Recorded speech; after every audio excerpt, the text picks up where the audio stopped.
put my cats in Star Wars, and you should too. I'm a dog person. Don't mess with me. Tell me what to do. I'll tell you what. You heard that right. In this chaotic and hyper-exhausted age where we don't know what variety or flavor of society-shattering, Godzilla-sized gumdrop is gonna melt all over all of our lives from one week to the next, or often from one news cycle to the next. When all of us are doggone tired, paid in peanuts, and work like a dog that's allergic to peanuts and hates peanuts anyway. No shade peanuts. I made a choice. To spend a year of my life, shed blood, sweat, tears, spend my ever so precious free time, money, and ever more precious free will into inserting my two adorable cats into an ultra campy, live action, all original Star Wars fan series with all the trimmings that ultimately takes itself way too seriously. And 2 weeks ago, I quit my job. And I think that you should too. Not my cat. All right, don't quit your job, but let me explain. Okay. So the YouTube algorithm is supposed to work better if I take a crazy stance like that. But you know what? I stand by it. And over the course of this 9-part series that I call Feral Filmmaking, I'm going to show you why I did it. I'm going to show you how I did it. And then I'm going to do it again.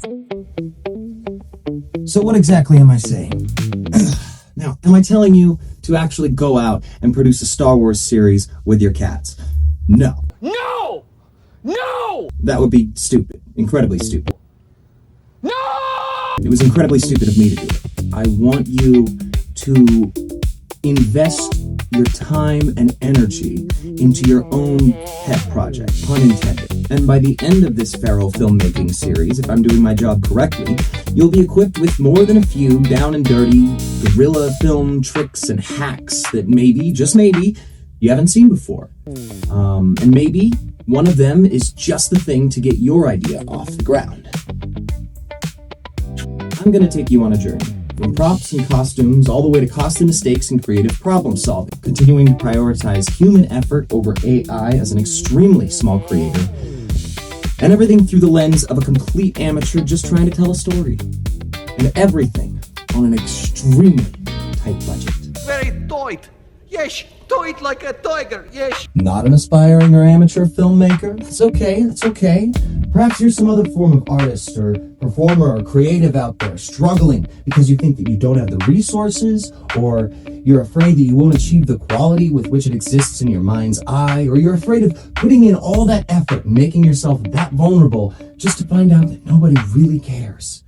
And this message is for you. Do it anyway. Do it. Just do it.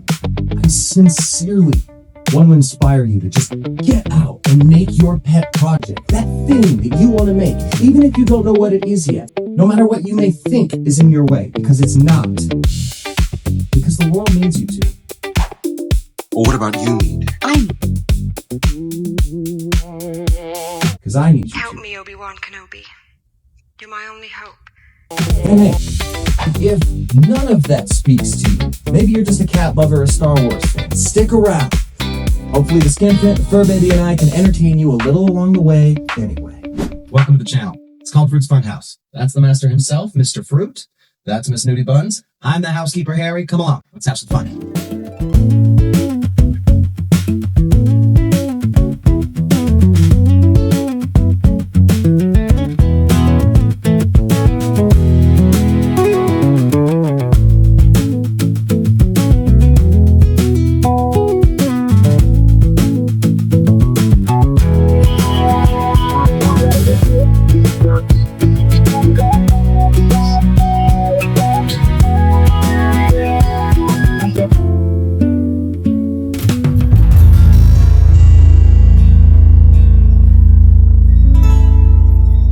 Hey, you stray cats.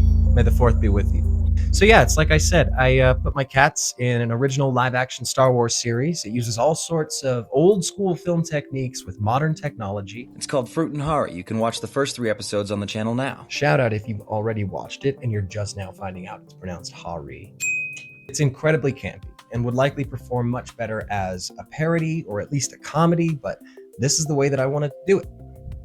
best described as Homeward Bound in a galaxy far, far away. And in this weekly video series, I'm going to peel back the green felt curtain of my own personal guerrilla filmmaking process, with all the calamity of my 2 cat children included, as I show you how I make a 4th episode of FRUUT HARI. The first 3 took about a year complete, with number 1 coming in at 6 months and the second 2 at 3 months each. For episode 4, I'm going to be cramming it down to 2 months for you. This first installment is meant to serve not only as an introduction to the series, but the channel as a whole and to my 2 amazing cats, laying the groundwork for what's to come and just letting people know that we're out here and what we're all about. It's going to take a bit of a looser, more introspective approach than the rest of the series to follow, which will be much more structured, bringing a spotlight to each individual aspect of bringing your story to life. Now, before moving on, like I said at the beginning of this video, I did quit my job 2 weeks ago at the time of filming this, and I have yet to monetize the channel. I got a loan to live for 2 months, 2 months to do it. So let's go. Please feed my delusion. Give us a like, maybe comment, subscribe, give us a thing. You got a little hype points. Go ahead and sprinkle it on there, please. Every little bit goes so far for a small creator like myself. Anyway, back to it. Lastly, I'd like to posit just a few pieces of media to serve as a sort of primer for all the fun things that we have planned for you here at the Funhouse. Just 3, I know, just 3, and they're totally not necessary in order to enjoy the series or the channel, so if you don't feel like it, go ahead and skip ahead to that timestamp there, but I may end up referencing them 1 or 2 times throughout the series, so if you feel like brushing up on them, I highly encourage you to check them out. First and foremost is the guys down over at Corridor Digital. Now, you're likely already familiar with these folks, but just in case you're not, this is a group of OGs from the early days of YouTube. They started out as teens just making fun VFX videos, and now they've developed into like some serious pros with real VFX and film knowledge. Now they're incredibly networked, and they get some really good guests on the show. Their series, VFX Artists React, has been going on for like 7 or 8 years, and it's just chocked full of really helpful tips and knowledge for all skill levels. Honestly, they did the hard work for you. They made it real simple. Hi, it's a new day, so new outfit. Of the other 2 primers, let's talk about the one that's a little more accessible. It's another channel and series creator here on YouTube. I am giving a massive shout out from the mountaintops to, well, I can't seem to find his name anywhere, but this guy, Medieval Mindset. Guy, if you are out there, if the pungent scent of my channel floats its way all the way under your nose, then I just want you to know I absolutely love everything that you're doing. Really helped me cope with modern chaos, so thank you. Folks, if you're looking for some fresh and interesting but really old perspectives on this outlandishly bizarre time that we're all living in, I highly suggest his content. It's all about bringing back the importance of art and whimsy in life. Just really fabulous stuff. Check it out sometime. The last one isn't quite as easily accessible as the others, especially if you're looking for a physical copy. It's like 20 bucks a pop on Amazon, which for this little thing is kind of a pretty penny, but it's very locatable in audiobook form as well. But this one is probably the most influential to my creative approach as a whole. A quick read, but I do think that every single artist should absorb this into the seasonal roux of their inspirational soup at least once in their life. It's a book exploring the fundaments of intuitive creativity. I first encountered it during my very first inpatient rehab stay at the ripe age of 18. It's called Catching the Big Fish by the late, great auteur and cinematic legend David Lynch. Now, before you say anything, actually, go ahead, say what you will. I get it, I do. There's a quote that sums it up pretty well, and admittedly, after some searching, I could not find where I heard this quote from, but it goes something like, David Lynch really is one of the last true creative geniuses of the world. The problem is somebody told him so. So yeah, in his later years, some of it felt a little bit self-indulgent, but hey, I'm here to show you how to approach your own inner creative genius with that same unencumbered, unapologetic manner. Anyway, this book is simple, it's simply great, and every artist needs it on their bedside table. Not sponsored. Now I'm sure the question on your mind, why? In the year of our Lord 2026, would I choose to do something like this? I'll tell you why. Because I was one of the kids raised in an age where they told us we could be anything. And then we grow up to find out that you can't do anything. We grow up to get slapped in the face. I saw Star Wars and Spider-Man as a little kid, and I said, I want to do that. So I put in all of my effort, my skill, my time into becoming an actor. Boy, have I faced a lot of failure. And it got to a point I realized like I wasn't even going to be happy as an actor anyway, because the more I learned about the industry, the more I realized everybody's just a freaking Nepo baby. If they're not a Nepo baby, they at least came from money so they could like support themselves while they went to all their auditions and stuff and like not working a job. They got into the room with like more important people so that, anyway, the industry is ruined and I wasn't going to be happy. And I even, I've tried so many things in art. I've failed so many times. So I gave up. I became wise to the world and realized, oh shoot, I need to learn a trade and fast. So I did. I joined the manual labor workforce, but I did it at a very high skill level. I quit art to learn a trade that was skill-based in high demand, manual labor that could not and will not be repeated by a robot for a very long time.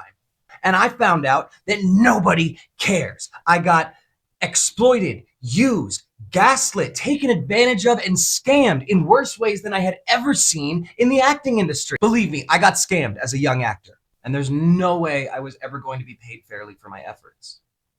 In the words of the great Donald Glover as Childish Gambino as Bando Stone, nobody gives a. So then I really just gave up. And I started doing what I had always wanted to do in the first place, be in Star Wars. And then somewhere along the way, it just became like the most important thing to me. This little fantasy of mine. So why? Why not? What's your takeaway from this? You need to find your Star Wars. And what I mean by that is something that means so much to you, that brings you so much joy, that you would be doing it regardless of any money or any effort to make money. You just need to be doing it even at a detriment to yourself. Art is dying. Art is punk again. Do it because it's just what you really wanted to do in your fantasy. Hey kiddo, would you mind staying up there for me? Look at your lightsaber. Now, elephant in the room.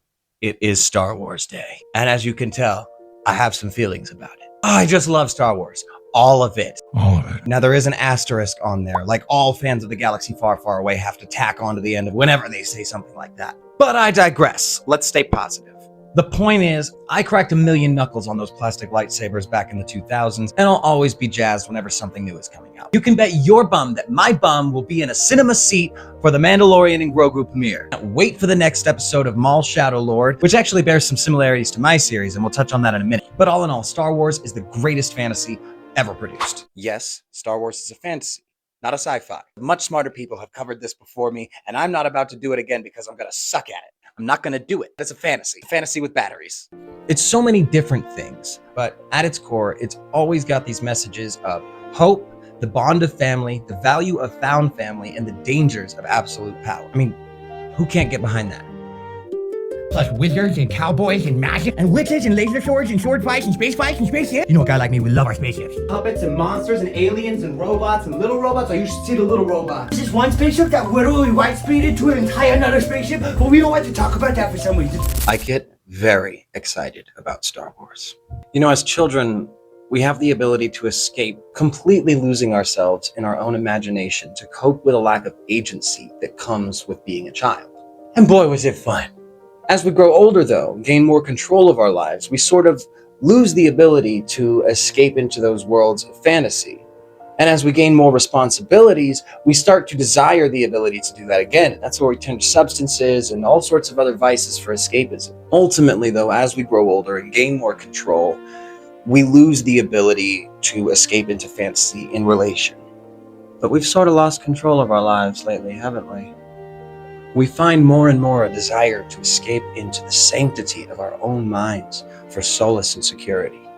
Or to cut the crap and put it much more simply, if you, dear viewer, are one of the fine folks out there with a lifelong special interest, this one is mine. There are many like it, but this one is mine. The other is cats.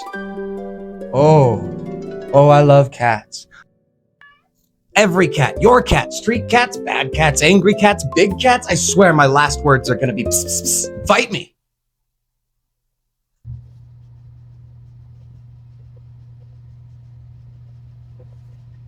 Like I said, I'm just the housekeeper. Harry the housekeeper. Housekeeper Harry. Harry who keeps cat. I just buttle the place. The real master is this fantastic fella right here, Mr. Fruit. Hello! We saved each other's lives, but that's a story for another time. You don't tell it right anyway. Well, maybe you can tell it when the time is right.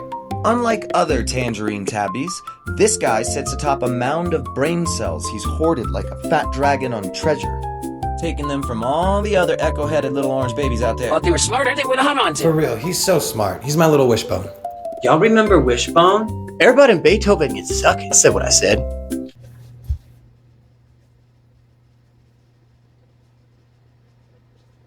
All those animal-centric movies, media, and TV shows from the 90s and early 2000s were very formative to me. I must have worn out the VHS on Homeward Bound 1 and 2. Oh, 101 Dalmatians, both versions. I haven't seen Guerilla. What can I say? I'm a softie.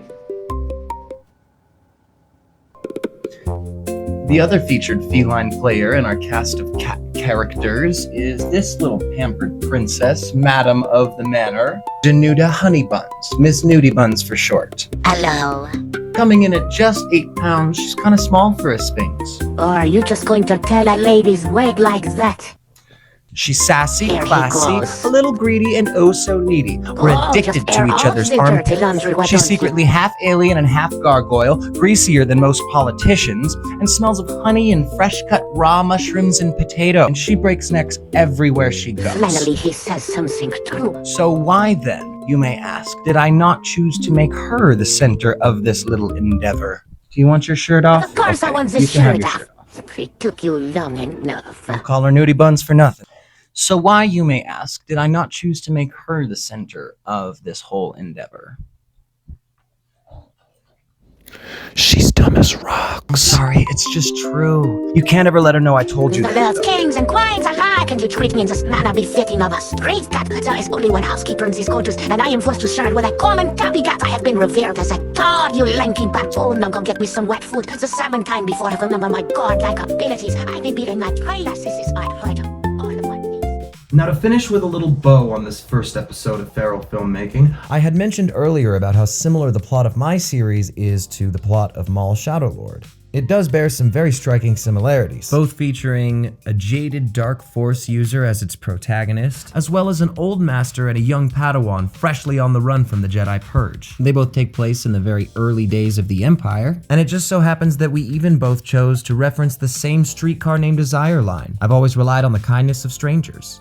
Now, if you check the release dates, yes, I was doing this long before they released Maul Shadowlord. Even before that surprise announcement trailer for Maul. I actually kind of based the two of these characters off of Mandalorian and Grogu and Baylan Skoll and Shin Hati. But this sort of thing happens all the time. A songwriter could finish with some grand inspiration and then totally throw it in the trash because it sounds vaguely familiar to some other chorus that they've heard before and they don't think it's original enough and they doubt themselves. So for that, I'd like to leave you with a quote by the filmmaker Jim Jarmusch. Nothing is original. Steal from anywhere that resonates with inspiration or fuels your imagination. Devour old films, new films, music, books, paintings, photographs, poems, dreams, random conversations, architecture, bridges, street signs, trees, clouds, bodies of water, light, and shadows. Select only the things to steal from that speak directly to your soul. If you do this, your work and theft will be authentic.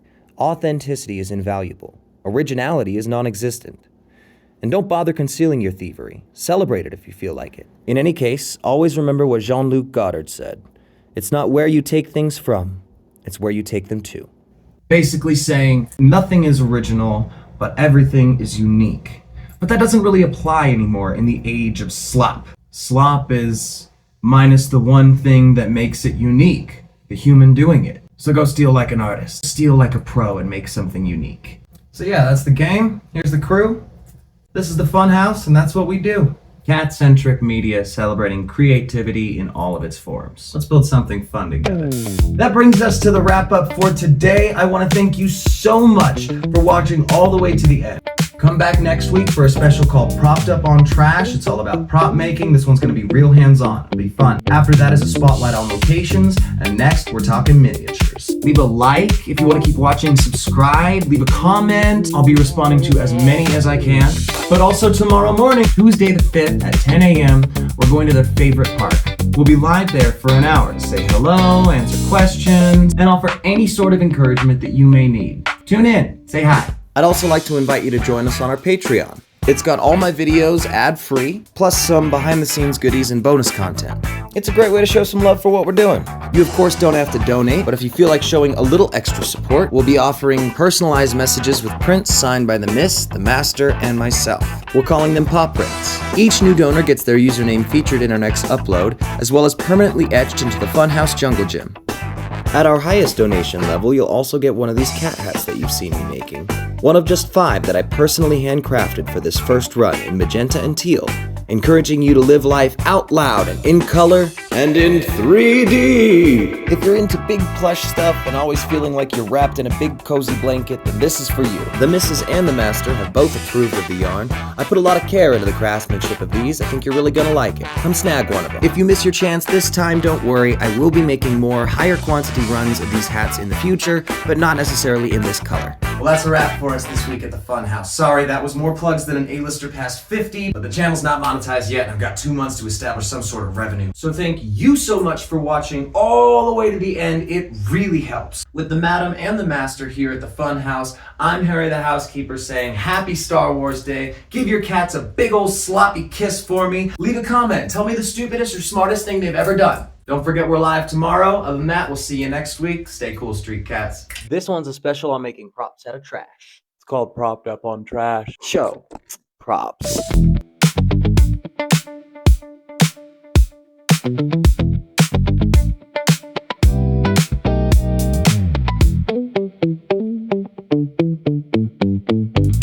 Hey street cats, welcome back to Feral Filmmaking. It's like guerrilla filmmaking, but way feistier, and with some cats thrown in. This one's called Propped Up on Trash. It's the props making episode. So in case you didn't see the first episode of Feral Filmmaking, hey Fruit, what are you doing? So just in case you didn't see the first episode of Feral Filmmaking, I made Star Wars with my cats, and it's not a comedy. I chose to take it seriously for some reason. And I'm taking you through the process. Maybe you can find some tips for your own project. Movies, TV, what do they all take? They take props. They take a lot of props. Movies require a lot of props. I'm going to show you some of the best props that I've made along the way, and a few of the jankiest ones. Show you some of the tools and materials that I find most useful and handy, and then we're going to make a couple of them for the next episode of my Star Wars series. And a fair warning, there's a lot of trash. All right, let's jump into it.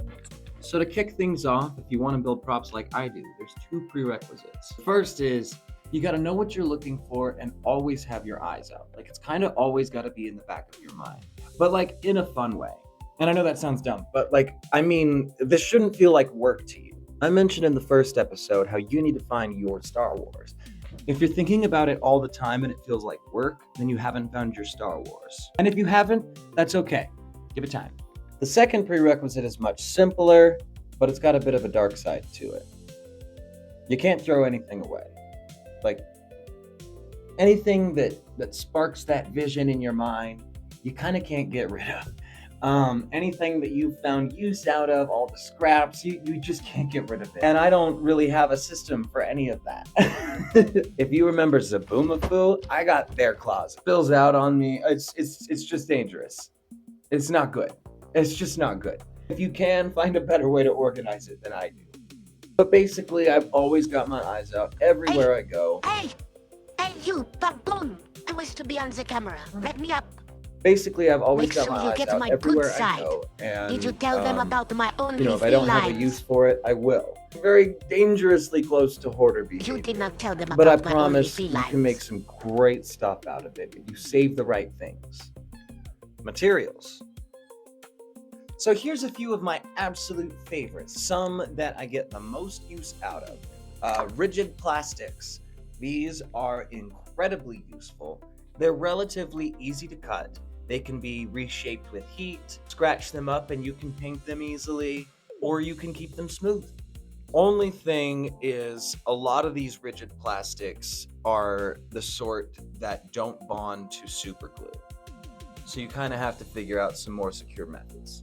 Now, aside from rigid plastics, everything else is circular. Because you can make squares, you can make angles, you can make any angle, but it's hard to make a curve. I love foam, I love metal, and I love PVC. PVC gets so much use from me. Oh my gosh. And it can be taken apart, put back together. It can be the frame of your set, or it can be your props. You can paint it to look like whatever you need. It's just sturdy enough. It's just light enough. I love PVC. Now this is, I believe, a wire coating. This is trash. I did not buy this.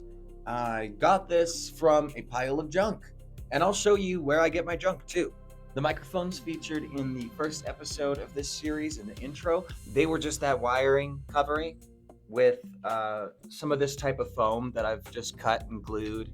Bent it until it broke, and the other microphones were just more of this, bent up and stuck to the back of this plank. Wish I get a lot of use out of this plank. I should make a whole episode on just this plank.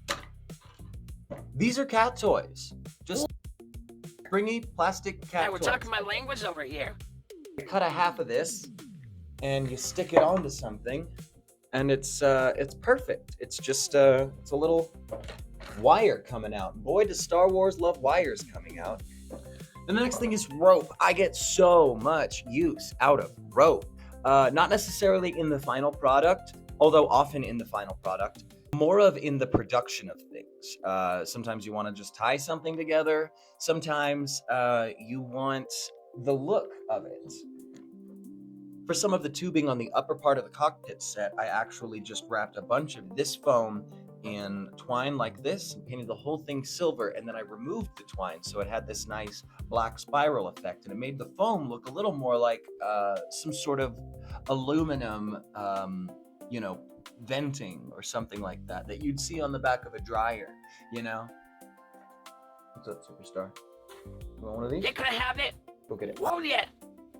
Another one of my favorite things to use is things that already exist. We spoke of microphones earlier. The one that I'm currently using is just this. This is a prop of a communication device that I made. It was a pet laser light, and it was very cheap, so I decided to take it apart and try to get to the innards. I was left with the casing, which I thought looked just like one of those little communication devices that they're always using in Star Wars.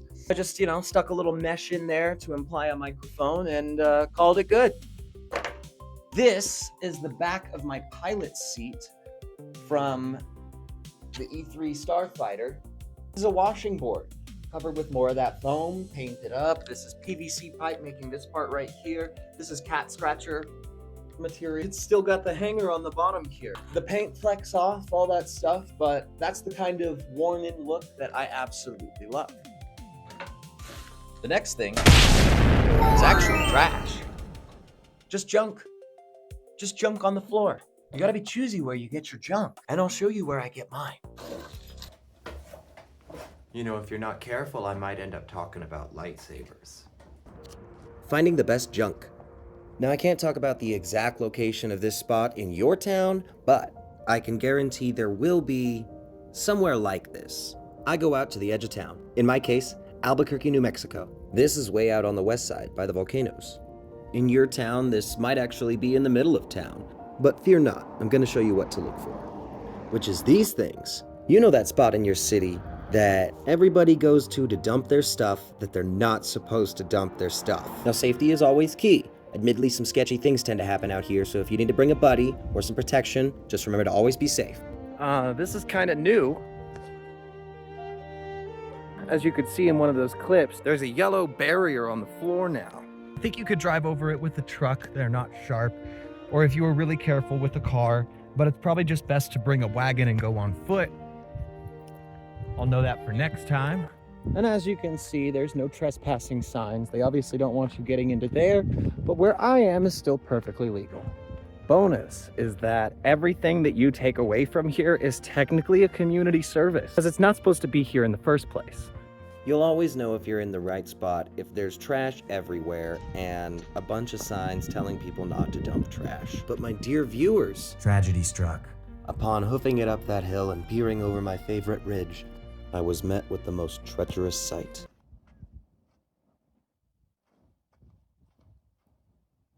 The junk is gone. It's supposed to be here. Supposed to be right here. What was usually mounds and mounds of all sorts of junk and refuse was actually cleaned up. A bittersweet sight. But the show must go on, and unfortunately they could never get it all. So I kept looking, and I found these cool industrial plugs. 4 of them, actually. Those will come in handy. Now let me tell you, I am very excited about this Doomaflitchy. More on that later, though. And even though someone came through to clean up, it's inevitable that people are going to keep dumping here, and I did end up finding a nice pile of junk to look through. We'll take a look at the entire haul for the day a little bit later. Hold on one sec. Somebody dropped something here. Oh, it's a like and a comment. You should do the same. General Kenobi. I'm sorry, that was cringe. That's okay. You can be cringe here. It's okay if you want to be cringe, honey. I'd just rather you did it under my roof. Now, this whole channel is about doing everything on a budget, but sometimes it's important to understand where to invest money. Did I spend money on the lightsabers? Yes. Did I need this many? No. Most of these were for funsies. Even the most expensive saber is very much a budget version of it. And I'll show you why I chose to spend the money on that one too. This is the one that started it all. It's pretty short. They call it a Shoto blade, but I didn't intend for it to be that short. I bought it off of Wish, I think, way back, like a few years ago. And it was not a smooth, sensitive core. I've replaced the core. The innards didn't quite fit. It's kind of jammed in there. But I regard this one now as my Padawan saber. I'm a huge fan of wrapping sabers. I love some sort of grip on there. I know in the original trilogy, it was all primarily like industrial grips, you know, like graphite. It's called graphite grip. I don't know. But I like more natural elements on there. This is leather, and I'm like, Frankenstein stitched it on there. I think this is actual lambskin. It was a scrap that I had, and I just stretched it real tight. Actually, this was a laser light that had an aluminum casing, and I took the aluminum from the casing and spread it out, flattened it out, put it into this shape. These holes were already on there, and they actually went to these 2 buttons that I've removed and placed onto here. If y'all have plugs, you know, like gauges, there's all those rubber bands that come with the sizes that you're not using. Those look great to just turn to fill the seam on any greeble that you put on. And all of these fall off all the time. It happens. Keep some super glue, tons of it. Or even E6000, it's probably got a little more shock absorbance. The studded grips here are Lego tape, like you can put it onto walls and you can stick Legos to it, but I just thought that those rubber nubs looked so good to me. I just had to put it on. So this is my Padawan saber. Oh, and that's an actual piece of plumbing that I just stuck to the end there.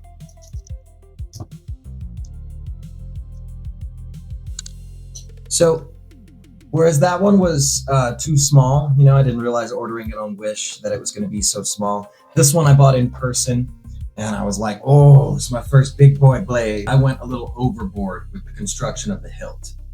I do love it though, but when you pair it with this one as a Shoto, this is just far too much to swing around with one hand. I really wanted this one to have the feel of a long sword. And I think it does that. It's really good for two-handed combat. It feels really great for that. Just above the pommel here and right in the leather with your thumb over the button. And then you get this little greeble to hang on to with your finger for spins and stuff. Used more of that Lego studding, but I only used 1 row. I'm sorry, I don't have any toys up here. They're all over there, dude. Just work happening here. Leather as well for the grip. Now the pommel is what I'm most proud of. Inside of here, I've got this little refraction cube, which catches the light in all sorts of fun ways. This is actually 2 different pommels for different size sabers. I ordered the wrong piece and decided, oh, I'll just make it work. So I Frankenstein them together. Inside of there's another little crystal that's attached to the bottom, but the light catches those in all sorts of fun ways. And more plumbing attached to the bottom of here. I love plumbing. And that adds a nice counterweight for spins and everything like that. The next ones I'm very proud of. Whereas these two were the Padawan and the Knight, this is the student and the master. These became far too much to work with when trying to shoot with just me being the props master, writer, director, producer, special effects supervisor, animal wrangler, supporting actor, doing everything. These just became far too much to work with in any sort of capacity. So out of necessity, I had my character lose one saber and reconstruct the other. A little bit of creativity out of constraint there. This one is the one that I invested in. This is the hero saber. This gets used on screen from this point forward. It's also my most expensive saber, and the reason for that is because it's got a NeoPixel blade. And if you're doing Star Wars, this is one place where I actually suggest that you do spend money. And it's because if you do it right, you don't need to add any special effects to your saber. I know people don't like the in-saber effects of Star Wars nowadays, but for a small-time creator, this can be pretty awesome. Just keep pumping it. Just keep pumping the saturation on this bad boy. If you set it to flicker just right, then the camera has trouble adjusting to the exposure of the blade. With some tweaking, it really works. For the design, we took some notes from the Master Saber here. Now this time I made it lightweight, but once again, I've used plumbing. Noteworthy elements would be the samurai wrapped hilt here, the industrial rivets, more of those rubber bands that come from your plugs, plumbing, these rubber bits, because the plumbing was sharp, I stuck these are from ear pods, and more plumbing up top here. On the bottom, we've got a little D-ring, and this, I actually pulled, and we're gonna repair this real quick. I pulled this from a 3-story thrift shop out on Central called Century Square. If you're in Albuquerque, check it out. But I've got foam on the inside of here for shock absorbance and to get it to stick to this, but this is pretty brittle, so I gotta be careful with this from now on. It's an IBM type font from an electronic typewriter. Pretty cool. We'll set this aside for now. Now, how did I make this little thing? This is actually a green laser pointer. Holy fuck, that was bright. And I've just heavily greebled it. I scratched off the black paint here. This is an actual ring. Some diamonds in it. Fake diamonds, of course. I like to think that Master Fruit, being as old as he is, that he's become accustomed to the finer things along the way. He's no Jedi. And then more plumbing right up top. For the blade, this is also plumbing. Boy, I like a lot of plumbing. These green laser pointers are actually technically illegal without the diffuser on the end. So I stuck the diffuser into this plumbing after heating the end. And inside of here, I also have just some plastic film that I've crumpled up and put along the inside. So the diffuser scatters the beam all throughout the blade, as well as helping it screw into the hilt itself. Up top, I've got the lid of a blunt tube stuck in there and heated on. Looks pretty good. Definitely functions. Some leather wrap on here and a little black rubber band that holds this button down if I need to for filming. Here we have a Sith user variant that's going to be featured in the next episode, or at least very soon. And it's actually a saber pike. One long end, one short end. And this one's probably the most fun to spin around. But this blade is actually non-swing reactive. And past the pommel that I attached to here, you can barely hear the speaker. But this is it separated. You have to be careful because the speaker's exposed that way. Because in order to attach these two that were not compatible with each other, I used some plumbing, EB6000, super glue, as well as like some shavings of things to try and give it like something to stick to. And then I painted it all silver. And yeah, it's just attached to the bottom of this pommel here. But this one, we'll be getting some work done to it today in this video. These. I don't like these. For blasters, I use Nerf and then I paint them black. Little touches of brown or gold. And I'll get a scrub daddy with some silver and just brush it on the edges and the corners and stuff. PVC pipe, I'm telling you, it's gonna be your best friend. This is just a paper towel roll and more of that foam.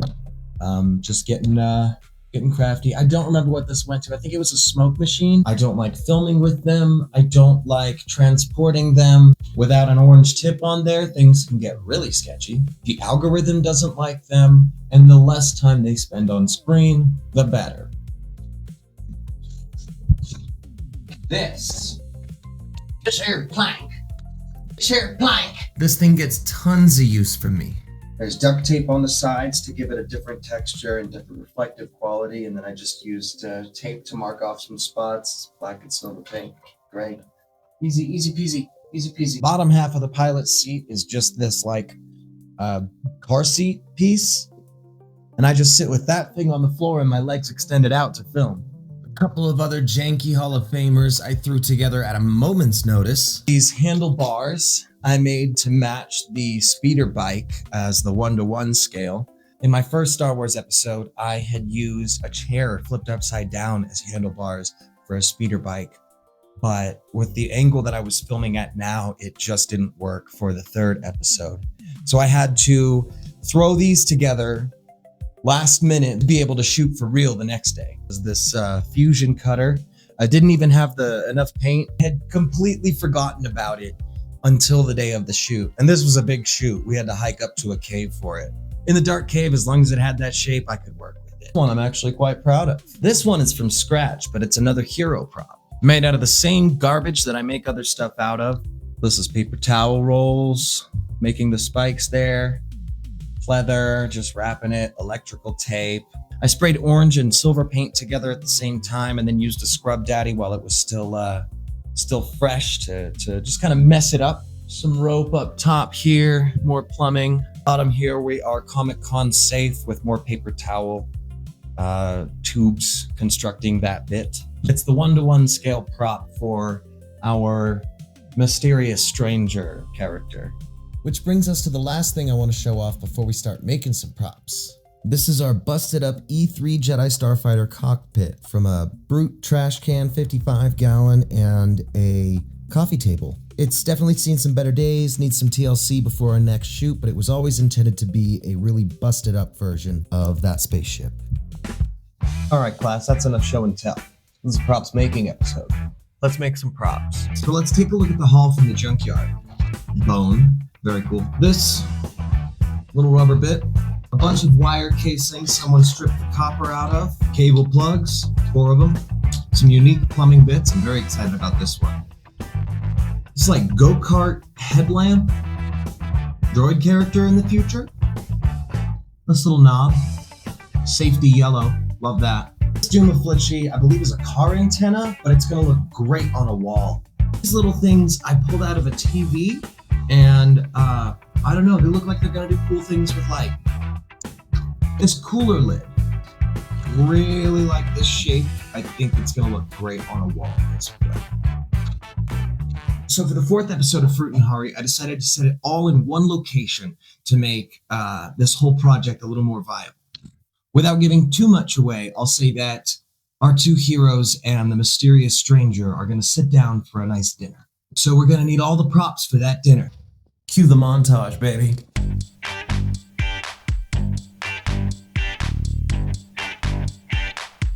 This heart of mine, it's beating all the time. It got a wound like a canyon, and I can construct the kind of bridge that could widen.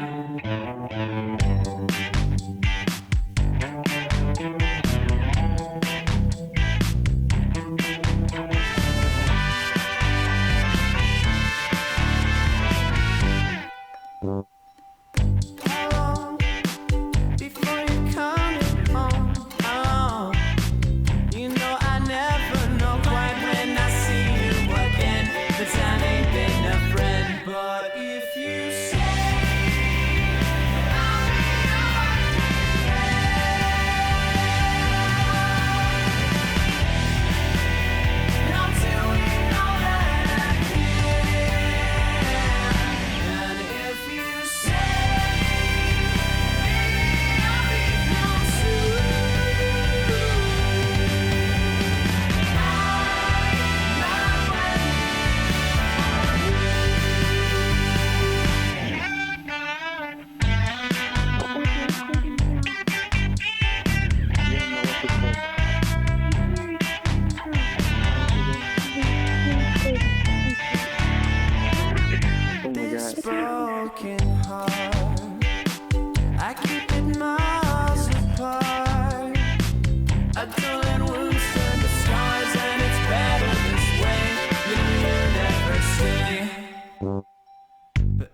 Thinking the hours I spend all alone could be looked at as fun.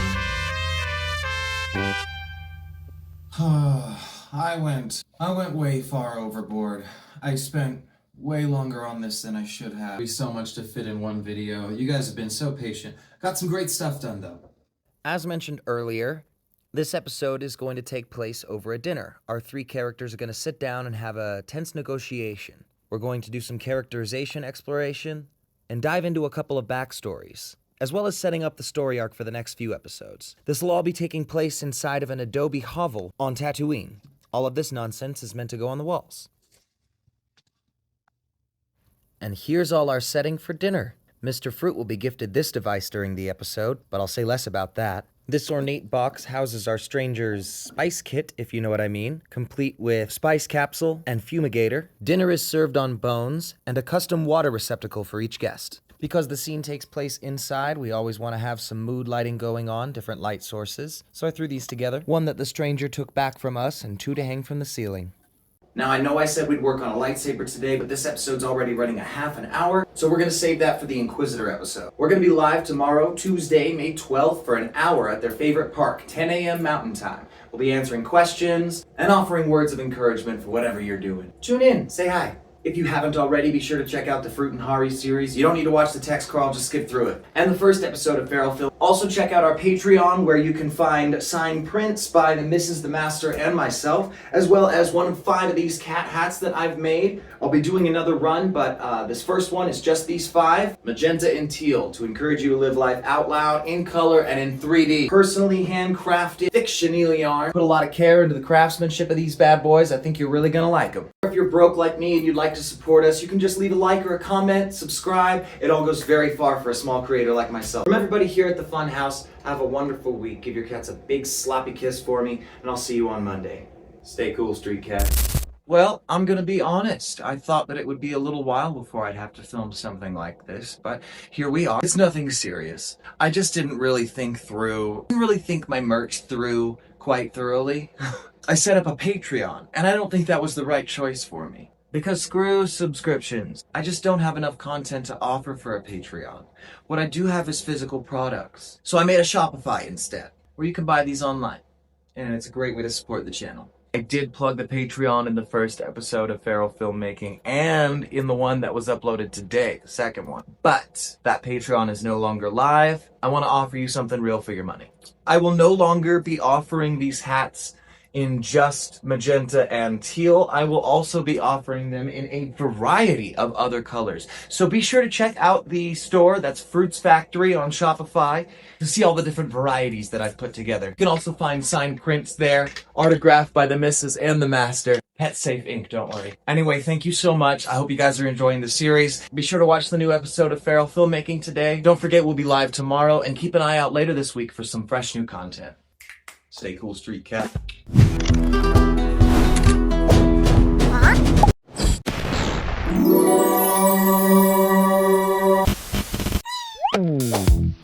Hey, have you ever been at a con or an event and you said, oh, that's a really cool costume? And they go, thanks, I threw it together last night. I'm gonna show you how that happens. Welcome to the 3rd episode of Feral Filmmaking, the costumes making special. For this one, we're taking a break from Star Wars and we're headed out to the RenFaire. That's right, the Funhouse is going on the road. And I'm a heck of a procrastinator, so you know I was cramming last minute. So please forgive the set. I am in a hotel. In this episode, we'll be making 2 costume jackets for the Renaissance Fair, and one of them to be reused in a new character for FRUUT HARI. Without further ado, be sure to give us a like, and let's jump into it. As much as I love Star Wars, life happens outside of my special interests. You mean the world doesn't revolve around a franchise from 40 years ago? We're gonna go to the Renaissance Fair. I know, our first RenFaire. So, for the costume episode, we're going to be making pirate costumes, fantasy costumes. I think we're gonna focus on the pirate coats for this video. So, to aid in this endeavor, I've recruited the help of my lovely girlfriend, Karina. That's when you jump in. There you go. Hello. That's Karina. Please say hello. Hi, Karina. Like an AA meeting. Today we're going to, I think, focus on the pirate coats for our costumes because they need to be the fanciest. And this is Fruit's Funhouse, of course, so we're going to make some cat costumes as well. Miss Nudie Buns is coming with us on the Pirate Day, so, I mean, she already looks like a pirate, but we're gonna have to make a pirate costume for her as well. Not for Fruit. Fruit's coming on the Fantasy Day. It'll be too hot for him in the evening. Shall we model them? Let's model them. With a blue and black color scheme for the two of them. But as you can see, neither of them are quite fit to us. Yeah. So we're going to do some work on this, cinch up the backs of these things on both of them, and then we're going to put some piping along, make everything real shiny and silver, I think. Now, I know I'm all about trash, but the costumes don't use trash. Don't dress in trash. Thrift and antique stores, not the junk pile. Now, I blew the budget on this one, so be sure to give us a like and a comment. I have surprises. I thought this might look kind of cute on there, like on the back, or even if we're like tying your hair in some way, like that. It looks almost like colonial. Pirates, just kind of like edgy colonial. We have plenty of elastic. I bought every kind of adhesive I could think of. Shiny, blingy ribbons, some silver piping, and some shiny elastic as well. Hoping that we got these tailor lines on the back here, and I'm hoping I'm able to cinch it just along one of those, and it'll be the right width. Miss Buns gets all hormonal once a month. I reserved the Starts Funhouse rubbing her studio to ears stream and my neck all only over felines. everything, and, Babon, it ends up irritating it's my her turn. ears, so I have to keep the babushka bonnet I on am her. surrounded by idiots. Okay, so it looks like we're gonna cinch it right along these two tailor lines. It does hold nicely, but there's so much spare fabric underneath all of this that I want to place this underneath it to keep the whole thing together like that. Yeah? All right. So you better look at it there. We should have something underneath this. Ooh, it smells.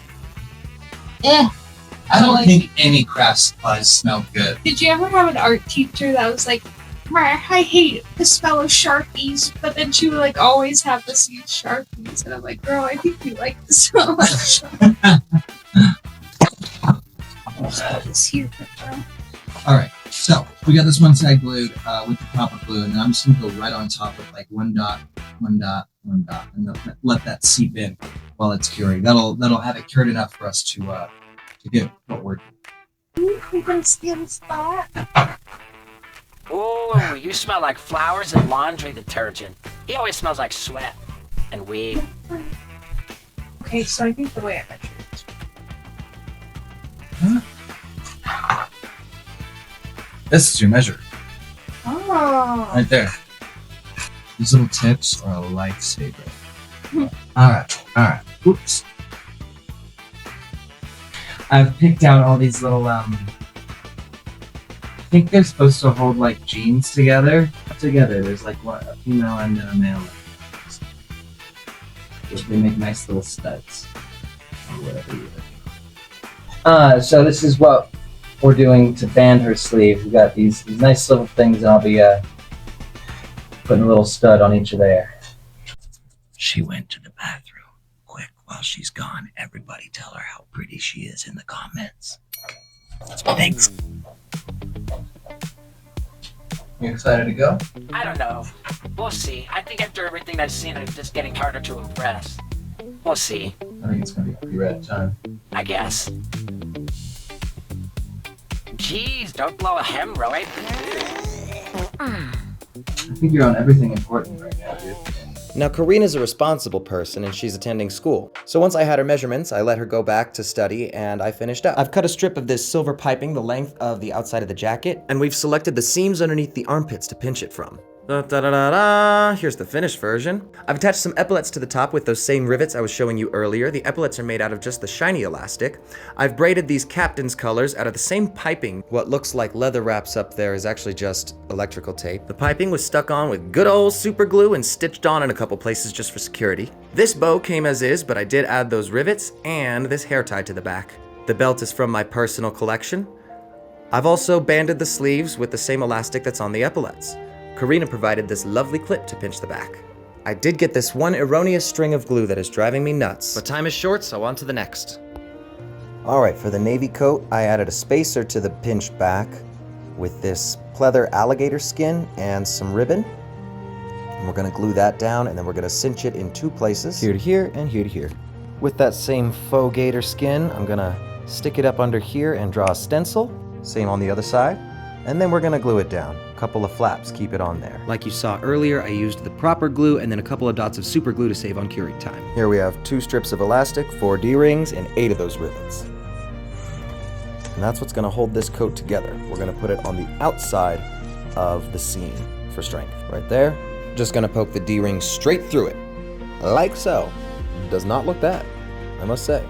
After dressing up the epaulets with more of that pleather alligator skin, I wrapped a hair tie, twisted it, and glued it down with some super glue, one end, and then twisted, and then glued the other end. And then I just stuck some rivets in there, slapped a silver Sharpie on that button there. There's still space underneath here for a sling or a belt or what have you. I was thinking I wanted to tackle this collar with some of that pleather, but it ended up being too much to deal with on the time crunch. Here's the finished versions. I did end up doing the lapels on the navy coat, and that looks fabulous. I can't wait to see how it all fits on us. It is super late at night, like 3 a.m. So for Danuda's pirate attire, I hand-washed a mime striped shirt, a bandana, and a blue leopard print vest from her collection. Now let's check out the final results just before we head out to the fair. Baboon, you better be getting me at a flattering angle. I was not. Now everything you see here is either regular clothes we already owned or something we got from the thrift shop. All that mess on our waists is just some strips of fabric that were cut into triangles and then tied around our waists at the side. And here is the finished look. I'd say it's not too shabby for a champagne couple's costume on a beer budget.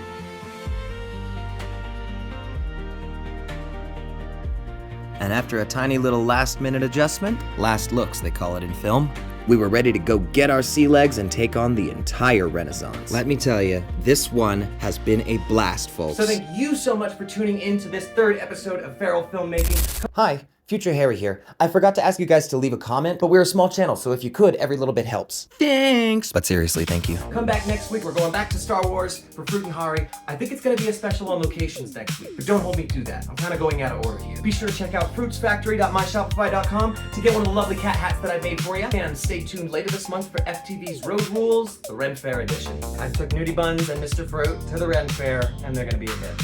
We'll see y'all again Monday. Stay cool, street cat. Hey, you filming something? Where are you doing it? Because location matters. But not that much. Nothing says I give a hoot like lacing your boots and hoofing it out there.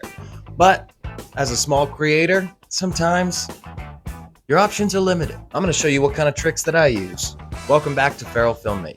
It's a series on high-concept guerrilla filmmaking with cats. This one's the location special, and it's called Location, Location, Schmocation. If you're returning here, it's good to see ya. Thank you so much. If you're new here, I put my cats in Star Wars. It was a painstaking process, but worth every single moment of it. To be able to see all my ideas on the screen like that and realized in a way that I never thought possible, as well as just seeing my fluffy orange boy up there, killing it. As a former actor, I didn't have any behind-the-camera experience, so I'm coming at this as a total amateur. I cope with that by embracing the campy cardboard cutout nature of this project, leaning into the use of toys and junky props. But I'm getting better with every episode. There's 3 of them available for you to watch on the channel now. In this series, I take you behind the curtain to develop the 4th episode. This week, we're chatting about locations. And for the Fruit Hari series, I've successfully represented 2 planets on screen, Naboo and Tatooine. I'm going to show you what spots I used, and what tricks I used to make it come across the way I wanted. But you're gonna have to get used to looking and feeling like an idiot. A prime example would be this spot used in the 1st episode of my series. Very populated, the shadows that you see walking by in the shot are actually strangers. I had my camera set up underneath this car, 2 legs of the tripod out and 1 leg tucked in. And I'm not the sort of guy to ask people to stop going about their day just so I can do my BS, especially for social media. So I just kept rolling while people walked through, and I ended up loving the populated feel that the effect had. But I felt like an idiot. So with that rule of thumb out of the way, let's take a look at some of my favorites, starting with...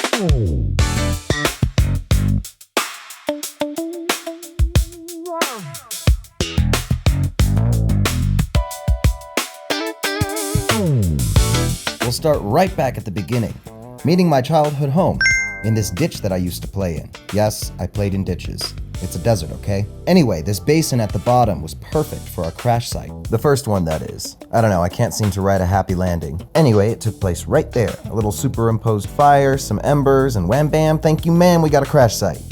Next, we're gonna take a trip to the center of town, the absolutely stunning Tigway Park. This is where I replicated the outskirts of Thebes. Just look at this place when it's in bloom.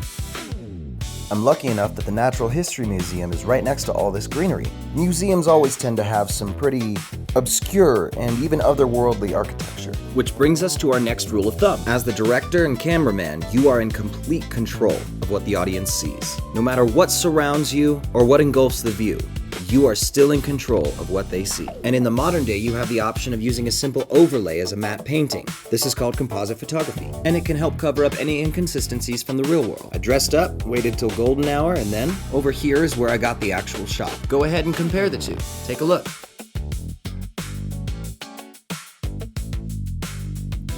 Adjacent to here is also the New Mexico History Museum. Tons of luscious and creative landscaping.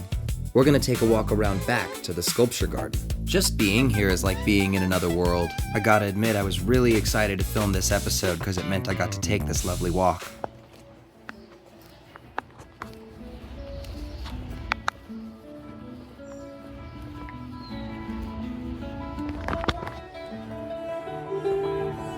I was pleasantly surprised by this new piece, which wasn't there when I did my filming a year ago. I had selected the spot for this big head. Now, I had gotten permission to film here, but they didn't want any sort of production. No gear. So once I dragged my wagon and costume out there, I remember having to plan my route according to the security guard.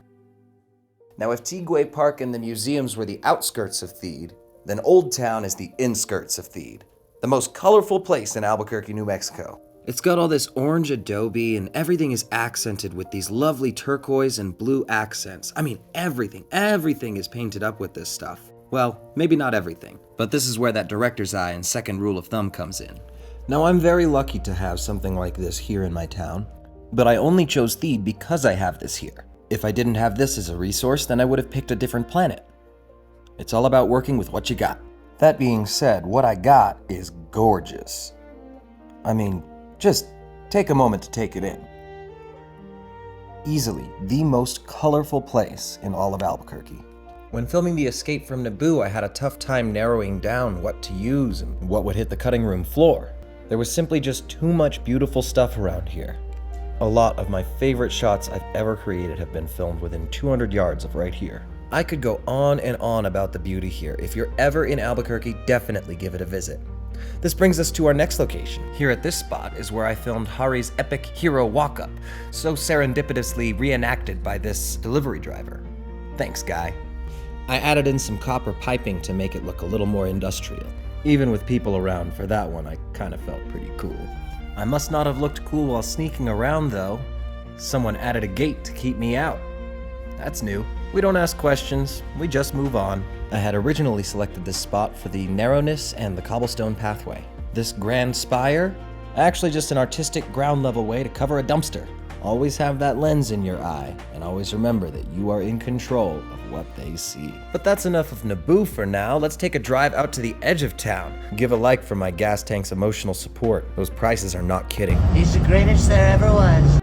Another great thing about Albuquerque is if you drive for 5 minutes outside of town, you're bound to find something. Here is where we filmed the Jawa ambush and shootout. Mad props and shout out to my nephew for playing both the Jawas. Big thanks, B-Rad. Now, sometimes the biggest difference between guerrilla filmmaking and low-budget filmmaking is begging for forgiveness rather than asking for permission. So while I can't tell you about the coolest place that I've ever filmed, but on a totally unrelated tangent, I will tell you how awesome it is to own a pair of one of these. It's a lot more green now, so you can't really see it, but the mysterious stranger was spying on us from right up there. Which brings us to our next location for episode 4, which is right down this way. For ease of access, we'll be using my dad's house. I had considered going out to the Wantabo cabin, but after the trouble I had getting up to Sandia Man Cave for episode 3, I decided screw that. So now this is going to be the interior of our stranger's cabin. Kudos to my stepmom Wendy for keeping it so nice. The exterior will be done with miniature. Stay tuned for the episode on miniatures, by the way. We'll be drawing our 180 line for coverage so that only these 2 walls will be shown. Just a reminder that you're in total control and they'll only see what you want them to see. My plan is to film at night. I feel like it's one of the rare cases that anybody would ever do a night for day shoot. But we want it to look like it's really sunny outside. So we're filming at night to make the inside look darker. And I'll be hanging some brown butcher paper in these windows with big lights coming this way to look like that binary sunset. And we'll be sticking all that fun stuff from the props episode to the walls. I'm gonna do my best to keep the wrap-up short this week, but if you like this hat, I make them and I sell them. You can buy them at fruitsfactory.myshopify.com. It'd really help out the channel. Go check it out. I have tons of varieties. Other than that, I'll see you next week. Stay cool, Street Cat. Are aware of the terminate on sight order for all Jedi. I am no Jedi. Could have told me. This isn't protocol, Commander. Let's just get it over with. Quiet. I'm thinking. I know a hut that will pay 2 credit for Jedi gear. That starfighter will fetch a pretty price. But this lightsaber... You're making a big mistake. Hey there, I'm Hari. I'm the co-star of your favorite Star Wars story that's really just a grown man's fantasy fulfillment and playing with action figures. No, not that one. This one. Fruit Hari, a fan-made, feline Star Wars story. That's right, action figures and cats. Hi, welcome to Fruit's Funhouse. That's Mr. Fruit. This is Miss Nudie Buns. My name is Harry the Housekeeper. I take care of this place and make sure that they have fun. In the meantime, I film a bunch of stuff. Here on the channel, we celebrate childlike whimsy and creativity. This is episode 5 of Feral Filmmaking, where I take you behind the curtain of my Star Wars series that stars these 2 cats. Today's special is all about miniatures. If Jon Favreau and Dave Filoni can smack action figures together and call it art, then so can I. And so can you. I'll be showing you a few of the ways that I've used miniatures and toys in my production. And I'm a total amateur, so today we're going to dive into some experimentation. And we'll also be building a miniature set today. So if you're returning here, drop a quick like, and let's dive into it. Me again, coming at you from my favorite galactic apple orchard. Now, while this scene didn't actually happen in our series, I just created it for our intro here, I thought it'd be useful to take a look at how it was done. Straight up a busted chair, reading lights, Temu jellyfish, and this guy. Get a load of this handsome devil. He may need a little TLC, but this is roughly a 1/18th scale miniature of me. I'll show you how it was created and everything that went into it a little later in this episode. But first, a quick little spark plug for the actual series. Fruit Hari is an ongoing, fan-made fan series that stars a cat. Well, 2 cats, actually. We're only 3 episodes in. Give it time. But if it's your first time here after this video, definitely go check it out. In this series, we're going to produce the 4th episode, and today, building a miniature set. But first, let's take a look at some of the best miniatures that we already have. This is my ship. The hero ship. Though I'm not the hero, I just mean it in the filmmaking sense that it'll be used in close-ups. This is actually the 2nd iteration or model of this ship, which was actually our 2nd ship. A lot of round 2 up in here. Now, a busted old Jedi ship like this needs a dang good pilot, and I happen to be that pilot. Let me show you how that came to be. This is essentially an ultra-customized action figure of me. Trigger warning for collectors. Start by beheading and demolishing a Luke Skywalker. Then take the freshest gray undershirt that you own and hand sew a teeny tiny little crocheted vintage spider silk Gorman duster. Clip off and remove the plastic belt tassel, and then bust out the black paint for his ungloved hand. Be sure to add some knuckles for his gloved hand. Now, I'm no Jedi, but I'm no Mandalorian either. I stole this helmet from an unfortunate clone, and I have no qualms taking it on or off. After another beheading, it's off to the belt. Buckle up, Buttercup. It's time for Silver Sharpie. And say, I never liked that shirt anyway. Cut it up and turn it into a tiny bandana. Looks like this miniature seems to be headed in the right direction, but it needs finer details to sell the effect. A couple dots on the buckle to bring it home, and a bit of glue on the bandana to make it fold and crimp. Not bad. But wait, there's more. A buttload more, like the rest of the belt. After meticulously applying a couple metal beads for my hips, I cut up a Q-tips. Sorry, meant to say that you have really cute... I meant to say that I cut up a Q-tip. Sorry for stringing you along with that one. After some black paint, we can attach this to the back of my belt. Thermal detonator? I hardly even know her. The rest of this bad boy, I used the same foam from the full-size belt to make the other custom pieces. Pouches and stuff. Can't forget a couple meal capsules. Those are crafted from solder wire, by the way. And now it's starting to look real sharp. But the most striking element of my silhouette is still missing. My big leather boots. These stand out on my scrawny body so much that it earned me a nickname. I'll give you one guess. All this itty-bitty work does have a toll. Midway through beefing up the boots, I had to do some hand exercises. But a rolling stone gathers no moss, I'm told, so after a quick break, it's moving on to the sole. And no pair of boots is considered complete without a proper strap to pull. And there you have it. A roughly 1/18th scale miniature with interchangeable head. The head without a helmet was stolen from a Carl from The Walking Dead, just adding a mustache and a bit of makeup. Now I had to buy the Luke Skywalker new, but I do get plenty of use out of old figures too, like this 90s Stormtrooper and 2000s Clone Trooper with a swapped helmet. The Mysterious Stranger Mini was a repainted Scout Trooper that came with this bike, the same one I stole a helmet from earlier. Now the most difficult part of working with miniatures around cats is working with miniatures around cats. Do you absolutely mind? Yes, I do mind. That is not a toy. Well, it is a toy, but it's not a cat toy. Actually, I think it's a cat cookie. Put it back. No, I'm almost positive it's a cat cookie. Just give me a sec here. Master Fruit has his own 1/18th scale miniature. But this isn't the size that we've always used. After filming the second episode, I decided for detail's sake it'd be good to upgrade. Previously, I was doing it in 1 to 116th, which is a scale that's actually been used in real Star Wars productions, but my lights and camera aren't as nice as the big fancy schmancy Hollywood ones, so I decided it might be worthwhile to scale up. And as you can see here, you can get a great bit more detail out of this 1/18th scale. Now there is a little pilot for the 116th scale. I'm hanging on to this if I ever need to show something much bigger next to us, or for super wide shots.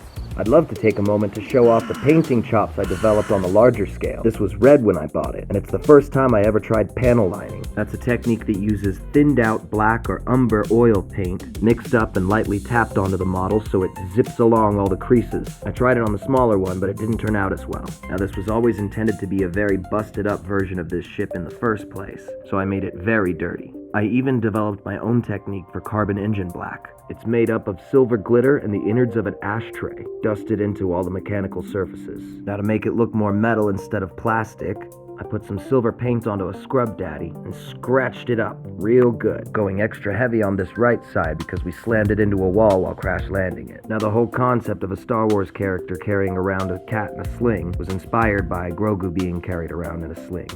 So I took a little further inspiration from that and made a little bubble, modified into the astromech slot just like in the N1 Starfighter. Now the bubble itself is actually pretty cleverly designed, and I'd like to show you how it was done. I must have driven to every single Family Dollar, Dollar Tree, or anything of the sort in my town before finding one of those little crank machines with the 25-cent things, and I just happened to get very lucky with how it fit.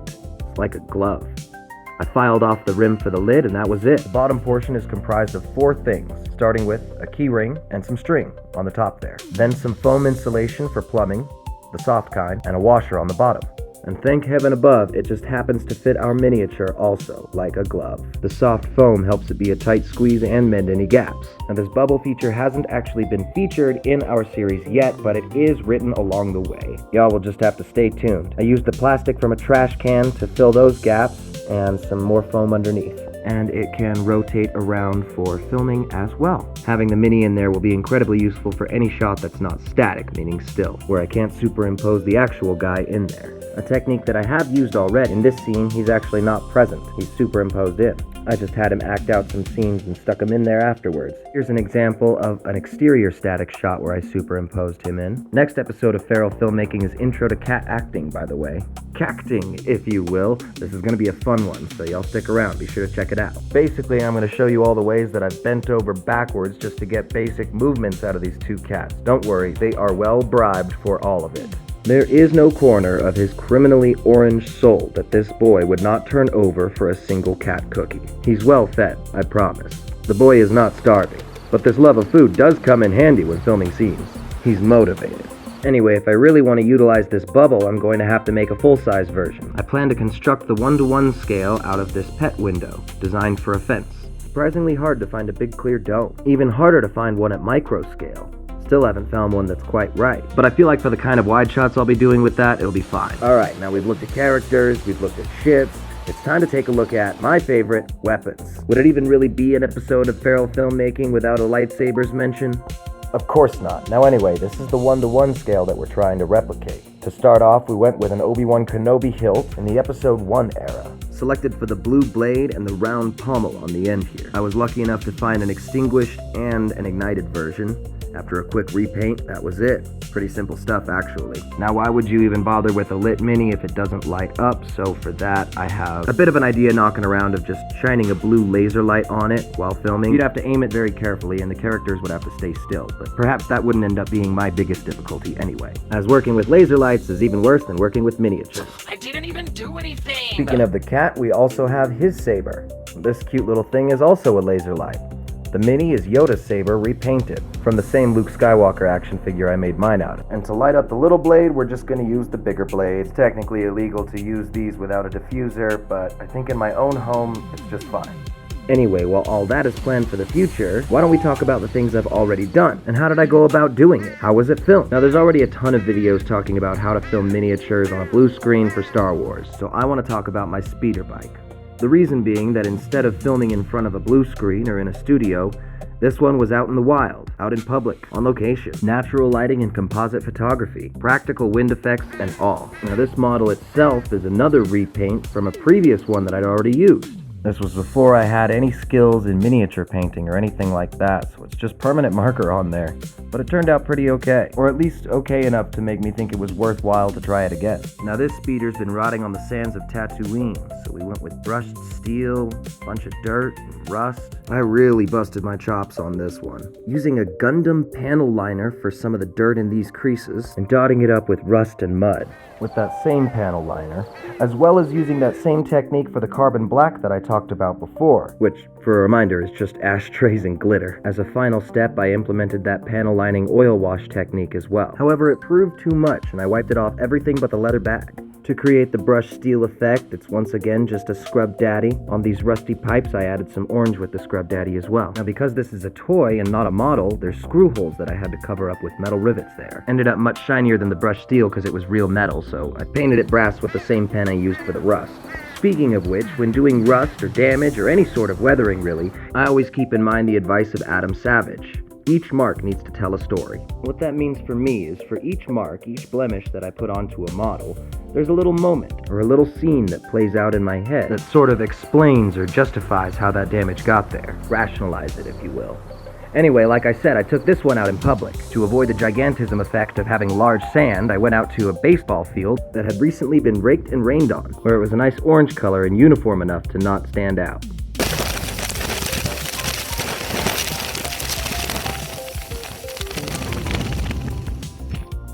Now that worked for the wide, but for the close-up I wanted to feel the wind in my hair, or at least in my knit duster. So, I threw together a 1-to-1 scale handlebar prop and hitched a ride on my dad's flat. Mr. Fruit ended up having to be reshot at home. While I attempted to film Mr. Fruit on the actual location to get the same lighting, it didn't quite work out. Now, speaking of the speeder bike from the first episode, I'd be remiss if I did not give an honorable mention to our very first ship. This is another one at that 116th scale, generously 3D printed and shipped to me by my brother from New York. The print wasn't perfect, but I filled it in with little rusty gaps and stuff.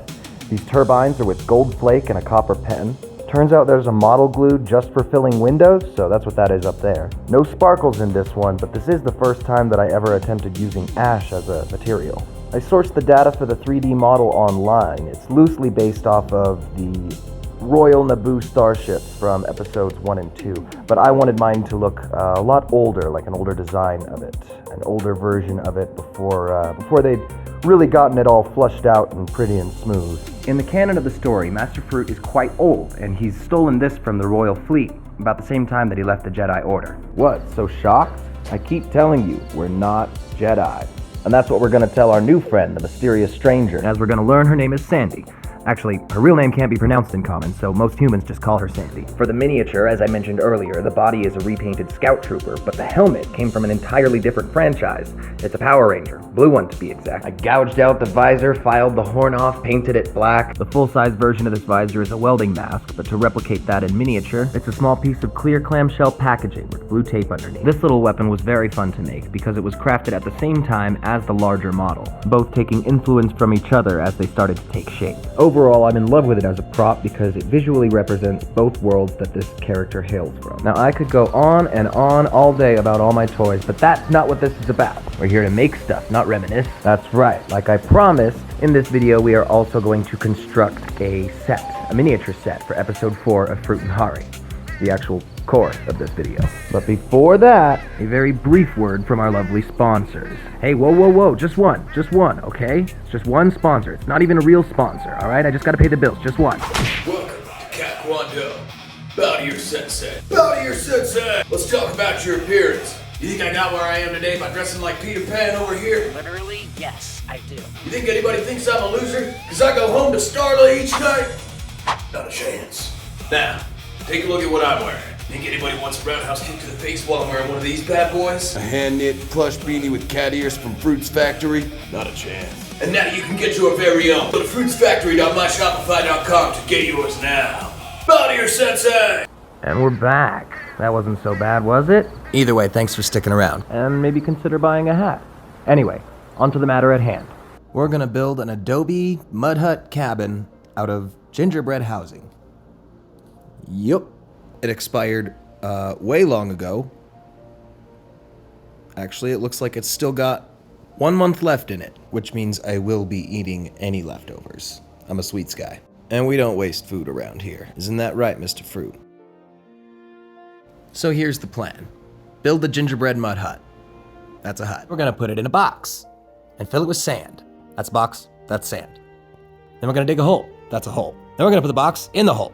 Gonna do a little forced perspective shot. But first we'll need a sturdy box. Looks like Mr. Fruit found one for us. Take a moment to cut the top off. That way we can fill it up. We'll be saving this top to be used as material for the roof. I had Mr. Fruit double check the box just in case, just to be sure. Looks like it's all good. He's the boss around here and he tends to be a stickler on every little code violation. But since everything checks out, it's time to start taping up. This is gonna have to hold a bunch of sand, which gets real heavy. I realize for the actual shoot, it'll be buried in the ground, but at least for transportation to wherever I decide to use as our exterior shot, I'll still need to be able to carry it safely. The gingerbread's gonna be really fragile, so gotta make sure that the box is sturdy. Looks good. Throw it aside for now. So then we're gonna take a look at what's going on with these gingerbread boxes. What comes with it? It was right about here that it occurred to the child half of myself that gingerbread houses all come with icing and candy. Lots of it. I love candy. I don't know why, I just totally forgot that was a thing. Anyway, after a brief moment of excitement, it's onto the gingerbread. Seems like they're real brittle, so I'm gonna have to be very careful when working with them. Looks like they each come with some scaled panels, these house fronts, a couple of window panels. These scales, I think, are gonna be the main ingredient. I've opted not to use the house front panels. They're just not good for my purposes. We're gonna set those aside and have them for good eats later. That leaves us with 6 window panels between the 3 sets and 6 scaled panels. I let Mr. Fruit inspect each of them while I figured out how tall it needed to be. Then I had to quell an argument between 2 of my actors. And then I started whipping up a batch of glue, which is really just the frosting. As soon as I opened the bag, I could tell it had the smell of a thick cream cheese frosting. Very enticing to Mr. Fruit, but they can't have sugar. Their bodies just can't process it. At least, not the way that we can. They shouldn't have dairy either anyway. Anyway, because I don't want it to look like a gingerbread house, I started crushing up a bunch of the actual cookie into the icing to change the color. And hang tight for a bunch of crush. This part was quite tedious, and with Mr. Fruit sitting there begging the whole time, I eventually did give in and give him a little taste of icing. I just can't help it. I offered some to Miss Nudie Buns, but she said she's too fancy for that kind of processed crap. It's for the better anyway, though. Without some pumpkin in her diet, that would stink up the entire funhouse. Now back to totally crushing it. I started to realize here how quickly this icing sets, so I have to move fast in order to keep it from drying up or solidifying. My forearms actually began to ache while I was doing this, so I opted to start sanding them against each other instead. A very tedious process, and I regret choosing this route, honestly. I should have used something else. But here we are. Oh well.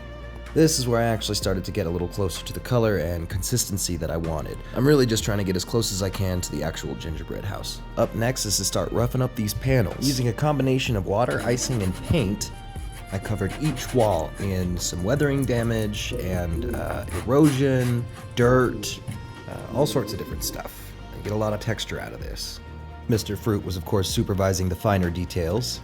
And here's the finished product, all 6 of them, nice and dirty and gross and eroded. Now this is wet gingerbread, so I'll have to set it aside for a while to cure. To strengthen the whole thing, I'm putting a layer of Legos between the roof and the base. Third and final trigger warning for collectors. We'll be gluing these down. And not just that, we're gonna be making a great big mess of them too. I've already taken measurements of the cabin.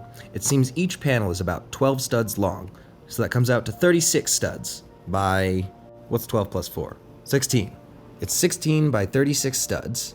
I've selected gray pieces because I'd like the cabin to represent a bit of duality, both natural building elements and more technological pieces.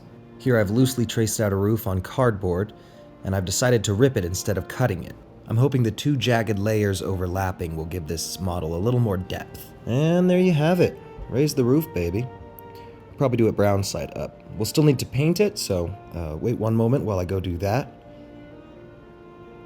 Went with black and orange speckled on top, but this is still not our final layer. We're gonna dab it up with a scrub daddy and give it some texture, and then I'm gonna greeble the top with some more Legos, followed by a thick layer of gingerbread, crumbs that is, and lastly some actual metal greeblies, followed by a small detail pass with some metallic Sharpies of different shades. We're just gonna go ahead and glue these right to the top there. This is where I get to get a little more creative of placing things aesthetically, I guess. I'm hoping that after we dust the gingerbread on there, it'll kind of pull everything together with all these different heights of the roof. You'll have to pardon me while I get meticulous here. Now I know I've given the collectors a bunch of trigger warnings, but I'm gonna be honest. Even for me, gluing Legos feels a little wrong. But on a side note, they do react perfectly with the glue. It's like the perfect kind of plastic for super glue. A couple of winding bits here. Maybe it's a shell casing covering some wiring, like, you know, some weathering casing. Here I'm taking a brief moment to go check on my gingerbread walls. Everything seems to be all good. I also had this itty bitty lightsaber toy that I dug up and took half of the hilt to make this little plastic half pipe here. I'm gonna find a spot to put that. I like that it's a darker shade of gray, and also that it's not just a pipe, but has a couple of other details on it. You'll see in a moment here I dropped it while it had glue on it, and had to pick it back up real quick before everything's set. You know, it is kinda stressful doing crafts on camera. Normally I'm free to just make mistakes, but I guess I should still be free to make mistakes. That's part of the process, you know? Either way, as long as it didn't get totally stuck down, it would have been fine. We're covering all this with gingerbread anyway. Like I said a bit ago, our final greeble is going to be made out of actual metal. If you happen to watch the Feral Filmmaking episode on costumes, I'm about to use the same little metal rivets that I got so much use out of in that one. I could go on about these all day. They are some of the most versatile craft materials that I've ever worked with. After some further research, I think that they're eyelets or rivets for leatherworking, but they're very cheap. They come like 100 to a pack, and I've finally run out of my first one. You can get them at basically any craft store.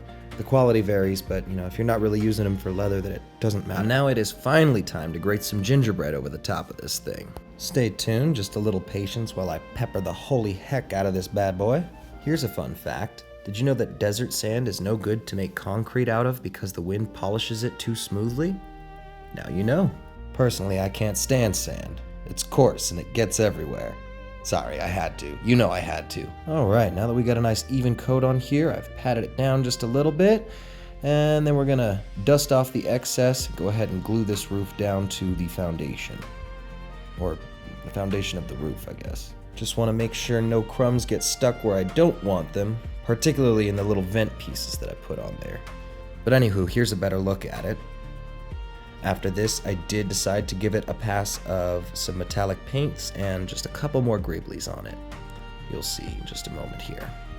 But overall, I am very satisfied with the look. This got so messy though, so I had to vacuum up before doing anything else. And that's rare for me. Usually I don't clean up while I'm working a project, only afterwards.